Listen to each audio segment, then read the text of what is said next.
the Giants.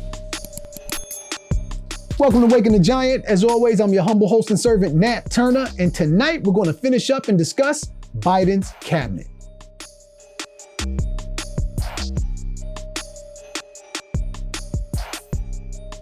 Welcome to Waking the Giant, friends and family members. Like I said, tonight we're going to do part 2 of Biden's cabinet. And if you watched the first one, as you know, some things we said, we actually filmed it on Martin Luther King Day.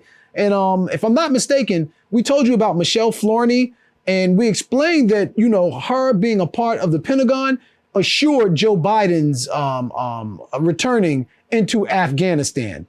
And lo and behold, the announcement came 2 weeks ago that we're going back into Afghanistan.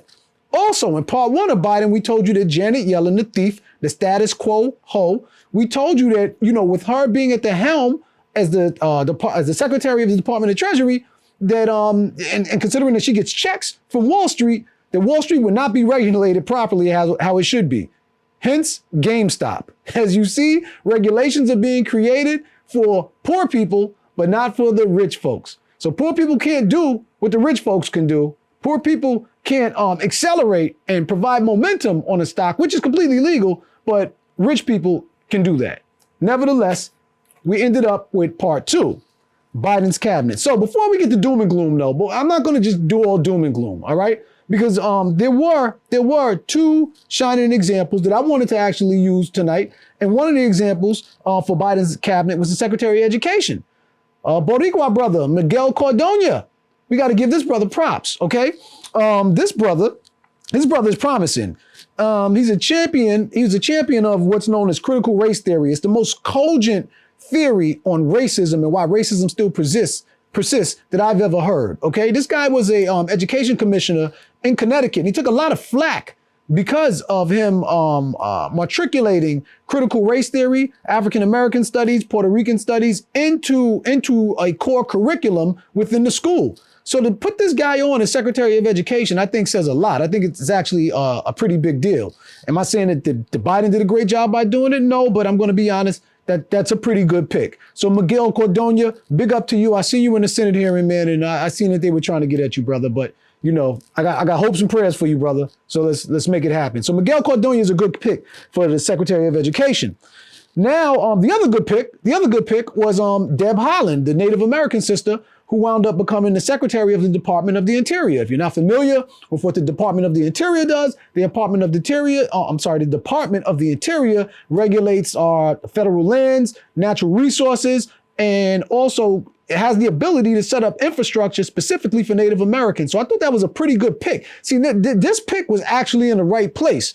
Like, you know, if you wanted to do something right for Native Americans and you wanted to do something right to preserve the purity, so to speak, of our federal lands and our natural resources like water, clean air, then I think Deb Haaland was the perfect person. She's been a champion. She's been a champion of this all of her life. So that's a perfect pick.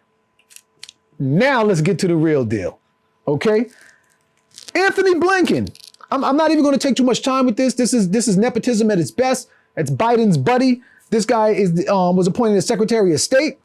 He's nothing more than a puppet for the Zionist apartheid state of Israel. And I'm not talking about the good Israeli people who live in Israel. Notice that I said the Zionist state. That's who I'm referring to. He's nothing more than a puppet for them. And this is also the guy, he's the rich corporatist to help Silicon Valley pitch to the Pentagon for another lucrative deal, lucrative contract. What I'm explaining to you guys was bad about that. And besides, he's one of the main people who supported the war in Libya, the war in Iraq, and of course the war in Yemen. Okay? But nevertheless, what's bad about his pitch and him assuring the contract with the tech companies between the Pentagon is because the tech companies is our new military defense contractors. That's who's setting us up. And you can start to see these things take place in a form of censorship on Facebook, Google, YouTube. I mean, there's certain words you can't even say anymore without getting bottlenecked. I know this personally because of my show, but there's a whole host of shows right now. I mean, you have fools on CNN right now openly discussing censorship, stating that, that people shouldn't have First Amendment rights. They're all but saying that. And I remember making this argument to people when Twitter decided to silence or censor Donald Trump. I said, they got to find another way, because if Twitter could get over with censoring the president, then Anybody could get censored by Twitter. Anybody could get censored by Facebook. Anybody could get censored by Google. And that's not the way this is supposed to work.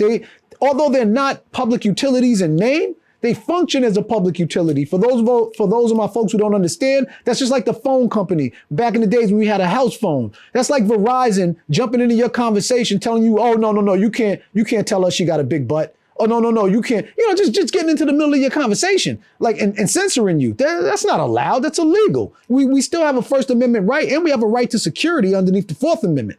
Nevertheless, that's Anthony Blinken. I didn't want to spend too much time on him. Again, a corporate Silicon Valley piece of shit.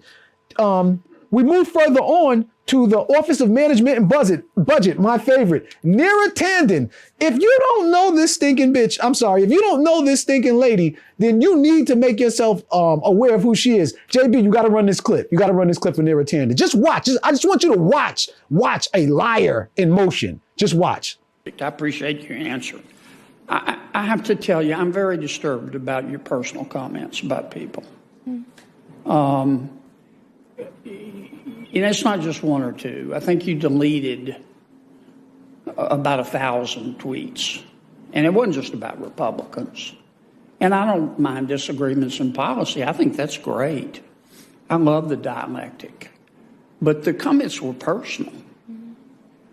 I mean, you call Senator Sanders everything but an ignorant slut. That is not true. And when you said these things, did you mean them? I wouldn't have said ignorant. Senator, I have to say, I deeply regret my comments. I understand that, but and when I you feel said badly them, did about you them. mean them? I understand you've taken them back, but did you mean them? I'd say the discourse over the last 4 years on all sides has been incredibly polarizing. I'm asking about yours. Did you mean them?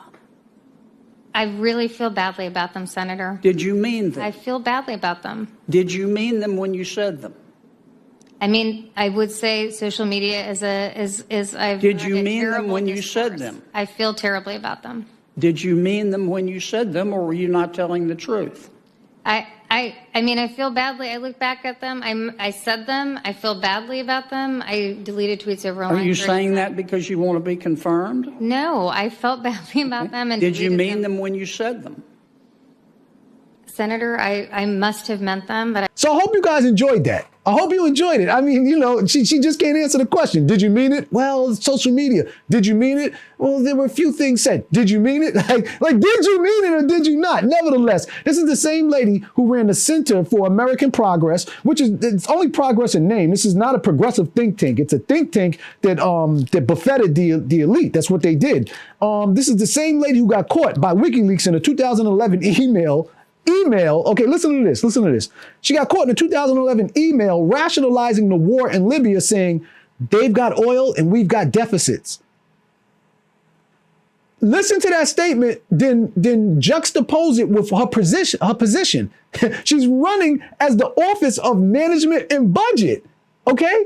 Every chance she's ever gotten, she's wanted to cut, slice, and dice Social Security. And this is how I know that a lot of people are asleep at the wheel. Because you're so happy with his appointments, but you know nothing about the people he's appointing. This chick is a scumbag, and she's been a scumbag and will remain to be a scumbag. Now, it's funny because she wanted to support the war in Libya, saying Gaddafi and his soldiers were raping all the women. Well, we all know what happened in Libya, right? Libya turned into an open slave market. Has anybody ever went back to fight for the slaves in the market? Now, what's happening to the women now in the slave market? Can you only imagine? Nevertheless, moving on. Perfect. Here's another beauty. As Trump would say, here's another beauty. Tom Vilsack, Secretary of Agriculture. Okay, this was an appointee under Obama. I don't know if you remember this guy. And I mean, Joe Biden caught hella flack for even mentioning this guy. Even old hound dog Jim Clyburn was like, yo, what are you doing? I got you past the primary. That's not how this was supposed to go. You weren't supposed to bring back Tom Vilsack. Let me explain to you who Tom Vilsack is for those of you who don't know, for those of you who don't remember. Tom Vilsack was the Secretary of the Department of Agriculture under Obama. He's the white guy who got caught out there lying about the sister Shirley Sherrod, who worked underneath him, and he fired her because he used a Breitbart video. Tom Vilsack, It was a Breitbart video that was edited and cut up that showed Shirley Sherrod, a African-American sister, being, I guess, non-sympathetic or unempathetic to white farmers. We come to find out later, when the real video released, that it was completely the opposite. It was completely the opposite. She actually went to fight for the white farmers. So then when he gets his pants caught out there on TV, his ass out on TV, now he wants to apologize and hire her. He was such a piece of garbage that the sister couldn't even go back and work. She said, I'm done. My health means more than to go back and work for this piece of garbage. Jim Clyburn actually suggested Marcia Fudge for the position, a person who's devoted her whole life into agriculture. That's what he suggested. And she would have been a good pick. And listen, I have no reason to sit here and champion and get behind Marcia Fudge, because Marcia Fudge used a no vote on a 1033 program, which is the program that militarizes the police, that provides them with all these militarized weapons. She was a no vote. A no vote is the same as voting for it. Okay, it's the same thing. Don't get it confused. She just didn't want to be on the record in case she ran for office for something else later. But nevertheless, she was perfect for that position, and that's another position that may have been good for poor people and black people on the ground. Okay, we're talking about the Department of Agriculture. That's something that helps people on the ground. Nevertheless, Tom Vilsack was secretary during the time of Obama. Well, I don't know if you guys remember this, but you can go look it up. Black farmers sued for billions of dollars, and white farmers, talking about Tom Vilsack's racist policies. Then after they actually won their awards and won their judgments, this dude refused to change the policies. And this is who we're talking about is sitting at the helm of Biden's cabinet.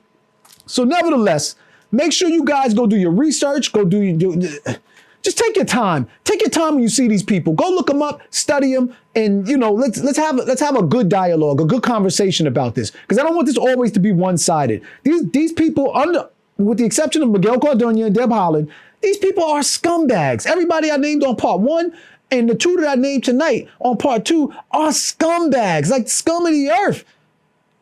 Well, welcome to Waking the Giant. Happy to be back with you. And remember, we are the channel who supports the people. So again, power to the people, and I'll see you guys next trip around. Peace and love. The Giants.